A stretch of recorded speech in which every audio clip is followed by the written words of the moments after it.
Morning all of you, सुप्रभात प्यारे बच्चों। आज हम लोग पेज नंबर 42 से पढ़ेंगे। ठीक है, इससे पहले हम लोगों ने चैप्टर 5 शुरू किया था और एटमॉस्फेयर के बारे में कुछ पढ़ा था हम लोगों ने पिछले क्लासेस में।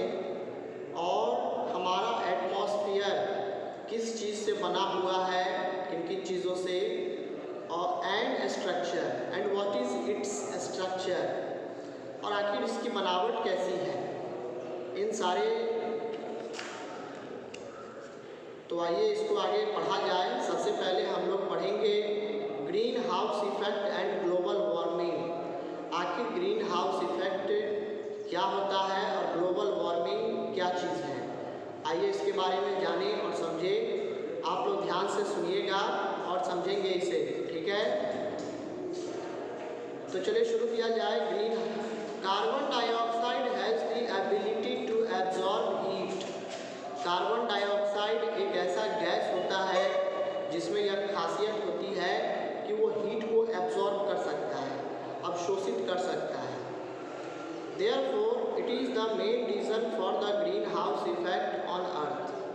इसलिए कार्बन डाइऑक्साइड जो है पृथ्वी पर ग्रीन हाउस इफेक्ट के प्रभाव का मुख्य कारण है। A greenhouse is a glass room for growing plants। Green house एक ग्लास का, एक शीशे का बना हुआ बड़ा सा रूम होता है जिसमें पौधों को ग्रो किया जाता है। During the day sunlight इंटर्स this room through the glass walls. जब दिन होता है तो शीशे के जो वॉल्स होते हैं, दीवार होते हैं बने हुए, उसी से होकर के सूरज की गर्मी अंदर जाती है। At night the glass walls prevent the heat from escaping. और रात के समय में क्या होता है कि उस कमरे का जो गर्मी होता है, जो ऊष्मा होता है, उसे बाहर जाने नहीं देता है। This accumulated heat warms up the greenhouse and provides the right temperature for the plants growing in cold places। ठीक है, इससे क्या होता है कि उस गर्मी से पूरा कमरा जो है, पूरा रूम जो है क्या हो जाता है, वार्म हो जाता है, गर्म हो जाता है। And provides the right temperature for the plants growing in the cold places. और यह कहाँ पर इस तरह के प्रणाली अपनाए जाते हैं, तो ठंडे जगहों पर।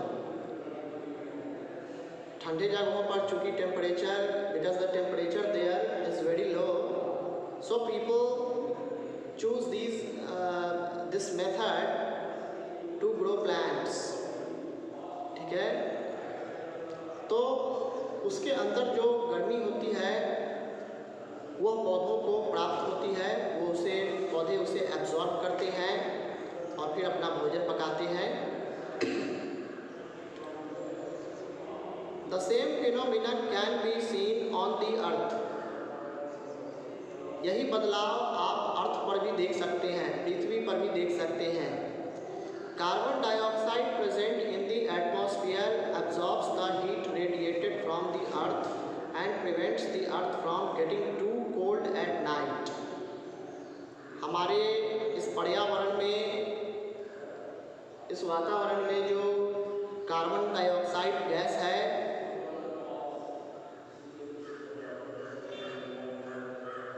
पृथ्वी से उठने वाली जो हीट होती है उसको ये एब्जॉर्ब कर लेता है and prevent the earth from getting too cold at night. और रात में इसी वजह से अत्यधिक ठंड नहीं पड़ती है। Without this phenomenon our earth would have been too cold to live in.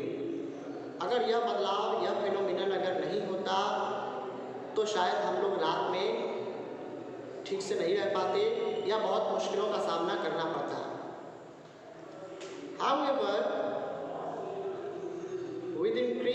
burning of fossil fuels like coal and petroleum and due to deforestation, the amount of carbon dioxide in the atmosphere has been gradually rising.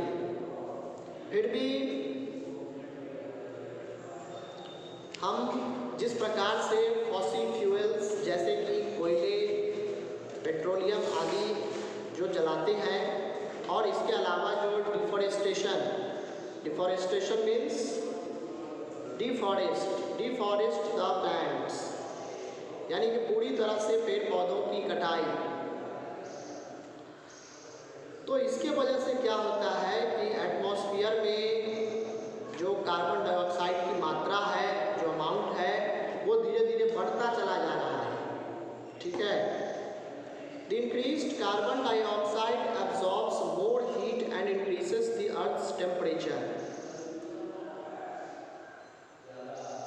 तेजी से बढ़ता हुआ जो carbon dioxide है वो क्या करता है, ज़्यादा से ज़्यादा हीट को एब्जॉर्ब करता है and increases the earth's temperature, और पृथ्वी के टेम्परेचर को ये क्या करता है, बढ़ा देता है।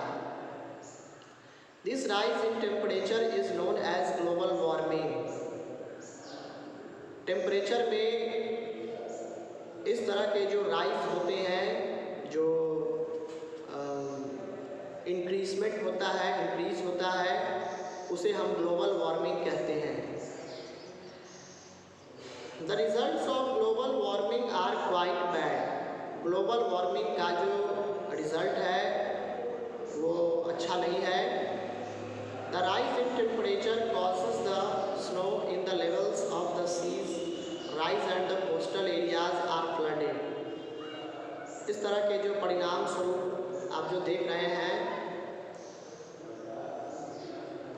तो इससे क्या होता है कि बर्फ़ की चादर जो होती है, ठीक है, आइस शीट, वो पिघलने लगता है and there is increase in the water level of the oceans and seas and even the rivers also. इस कारण से क्या होता है कि कोस्टल एरियाज, यानी कि जो समुद्र या नदियों के किनारे जो बसे हुए जो एरिया है, तट, ठीक है, वो भी पूरी तरह से जलमग्न हो जाता है, यानी कि पानी से एक बाढ़ जैसी स्थिति उत्पन्न हो जाती है। Drastic changes in the climate and habitat of an area lead to the extinction of various species of plants and animals. इस तरह के जो बदलाव आए हैं जलवायु में, उसके कारण और हैबिटेट में किसी जगह के, तो इससे क्या होता है, एक्सटिंक्शन ऑफ वेरियस स्पीसीज। इससे बहुत सारे जो पशु पक्षी जो होते हैं वो पूरी तरह से विलुप्त हो जाते हैं, और सिर्फ जानवर पशु ही नहीं बल्कि कई सारे पेड़ पौधों को भी इसका नुकसान उठाना पड़ता है। ठीक है। उसके बाद है, आइए आगे देखते हैं। Air is a mixture of gases, water vapour, dust particles and smoke. हवा में मुख्यतः 4 चीज़ें मिली हुई होती है। सबसे पहला है gases, a mixture of gases. अलग अलग गैसेस मिले हुए होते हैं हवा में। वाटर वेपर, पानी की जो वाष्प है, जल वाष्प, वो। उसके बाद डस्ट पार्टिकल मतलब मिट्टी के कण, एंड स्मोक, और धुआं। ये सारी चीज़ों को मिला करके तब एयर बना हुआ है। The lower layer of the atmosphere contains water vapour and dust particles. किसी भी एटमॉस्फेयर का जो लोअर लेयर होता है, सबसे निचला लेयर, उसमें क्या क्या चीज़ होता है, water vapour and dust particles.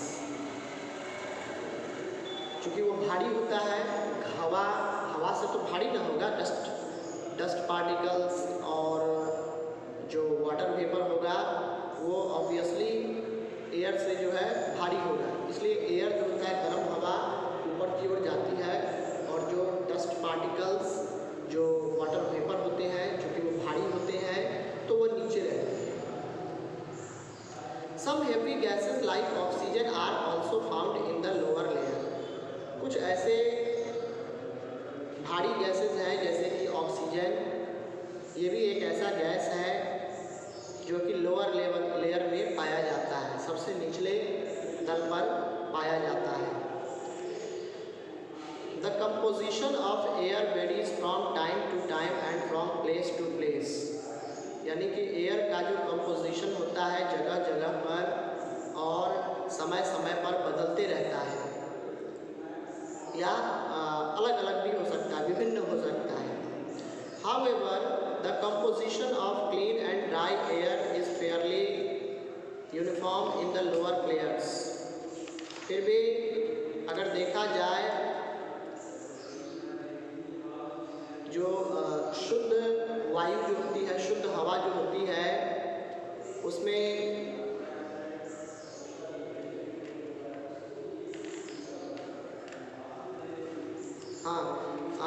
खास करके जो निचला जो लेयर होता है, लोअर लेयर, वहाँ पर वहाँ की वायु जो होती है काफ़ी शुद्ध मानी जाती है और वो सूखा भी होता है। It is dry air actually. उसके बाद है next topic, structure of the atmosphere. Atmosphere का स्ट्रक्चर, तो इसको ध्यान से सुनेंगे।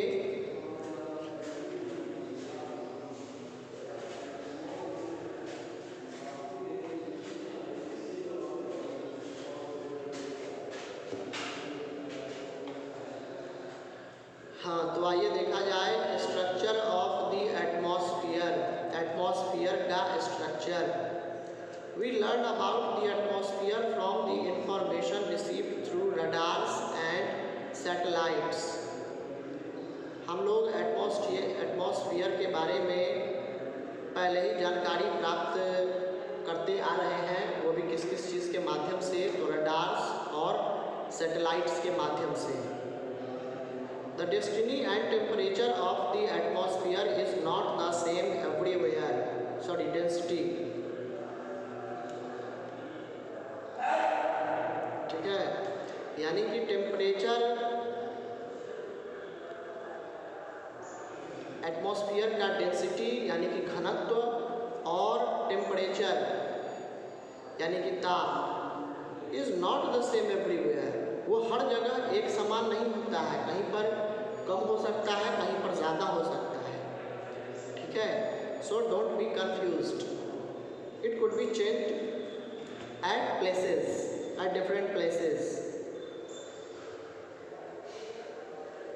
We also know that atmosphere is a layered structure. हम ये भी जानते हैं कि एटमॉस्फेयर एक लेयर स्ट्रक्चर बना हुआ है, यानी कि इसके ऊपर जैसे इस तरह से लेयर में बटा हुआ है। We can roughly divide the total extent of the atmosphere into 5 concentric means having a common center layers starting from the earth's surface up to the outer space। ठीक है, अगर हम अर्थ के सरफेस से सबसे निचला पोर्शन से लेकर के अगर हम आउटर स्पेस की बात करें, ठीक है, वहाँ से अगर इसको अगर बांटें तो हम इसे 5 अलग भागों में बांटते हैं। ठीक है, the first one is troposphere, next stratosphere, next mesosphere, next thermosphere and exosphere. ठीक है, ये 5 अलग अलग तरह के स्ट्रक्चर पाए जाते हैं एटमॉस्फेयर के। तो आइए इनको भी हम लोग डिटेल्स में पढ़ें। ठीक है, सबसे पहला है ट्रोपोस्फेयर। ध्यान से सुनेंगे और समझेंगे इसे। This is the lowest layer and closest to the earth surface. यह सबसे निचला तल है और अर्थ सरफेस के बिल्कुल नज़दीक है, सबसे पास में बसा हुआ है। इट एक्सटेंड्स रफली up to a height of about 7 kilometre near the poles and about 17 kilometres over the equator.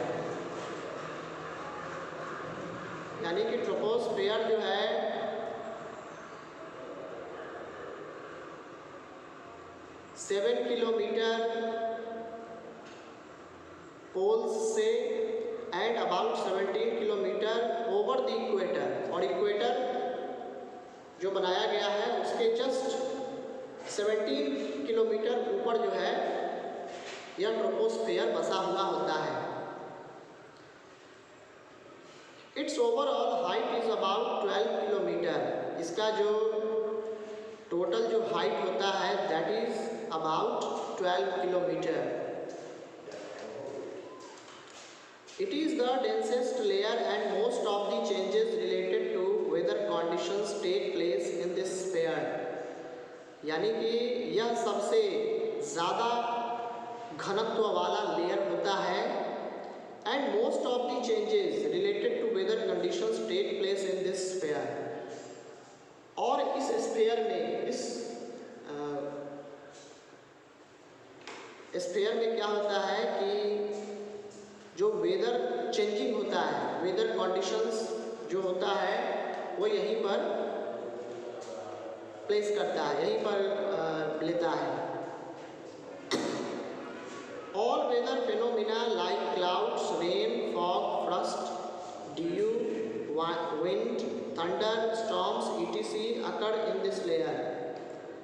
ये जितने भी जो आप जो वेदर फेनोमिना देख रहे हैं, जैसे कि क्लाउड्स यानी कि बादल का लगना, रेन बारिश होना, फॉग कुहासा लग जाना, रस्ट ओला गिरना, ड्यू ओस, विंड हवा, थंडर यानी कि ठनका ठनकना, और एंड स्टॉर्म्स और जो तूफान आते हैं, आंधी तूफान, अकर इन दिस लेयर, सभी इसी लेयर पे, इसी ट्रोपोस्फेयर से ही शुरू होता है।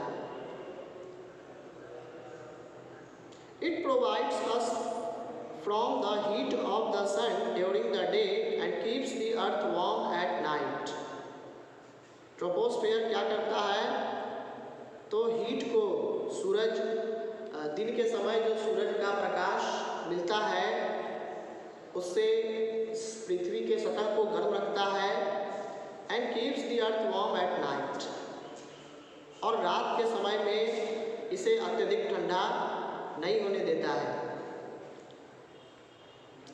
इन this layer the temperature decreases with height. इस लेयर में क्या होता है कि टेम्परेचर जो है हाइट के साथ डिक्रीज होते चला जाता है, यानी घटने लगता है। The rate at which the temperature drops is 1 degree Celsius पर 160 मीटर। यानी कि वह दर जहाँ पर टेम्परेचर ड्रॉप करता है वो 1 डिग्री सेल्सियस है पर 165 मीटर। 165 मीटर चलेंगे तो 1 डिग्री सेल्सियस जो है, जितना ऊपर आप 165 मीटर अगर आप ऊपर बढ़ेंगे तो 1 डिग्री कम हो जाएगा वहाँ का टेम्परेचर। फिर 165 मीटर चलेंगे ऊपर, फिर 1 डिग्री कम हो जाएगा। Just like this it happens. उसके बाद है विस्ता फैक्ट, ध्यान से सुनेंगे। The word tropo from the word troposphere is taken from a Greek word meaning turning, since the changes in weather that we experience take place in this sphere.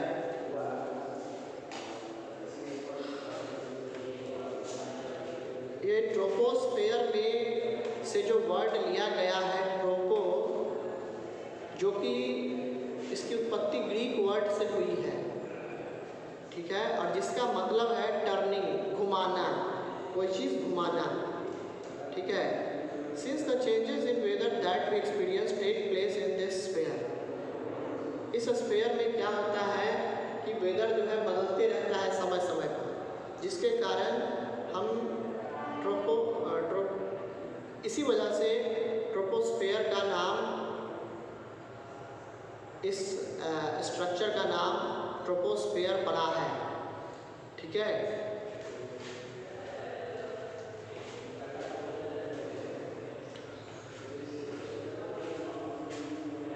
तो चलिए बच्चों, आज के लिए इतना ही। कल हम लोग एक और पढ़ लेते हैं, ये थोड़ा सा है। The boundary between the troposphere and the stratosphere is called the tropopause. Troposphere और स्ट्रेटोस्फेयर के बीच जो बाउंड्री है उसको क्या कहा जाता है?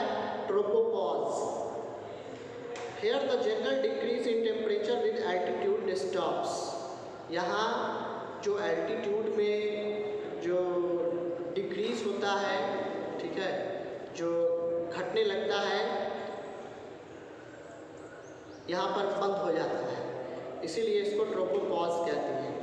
The rate at which the temperature drops in the troposphere is known as lapse rate, यानी कि वह दर जिसके वजह से ट्रोपोस्फेयर में टेम्परेचर ड्रॉप होने लगता है, नीचे गिरने लगता है, उस रेट को लैप्स रेट कहते हैं।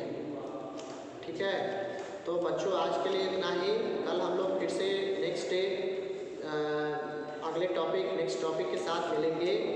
आप लोग पेज नंबर 43 और 44 घर पर पढ़ेंगे, ये आप लोग के लिए होमवर्क रहा।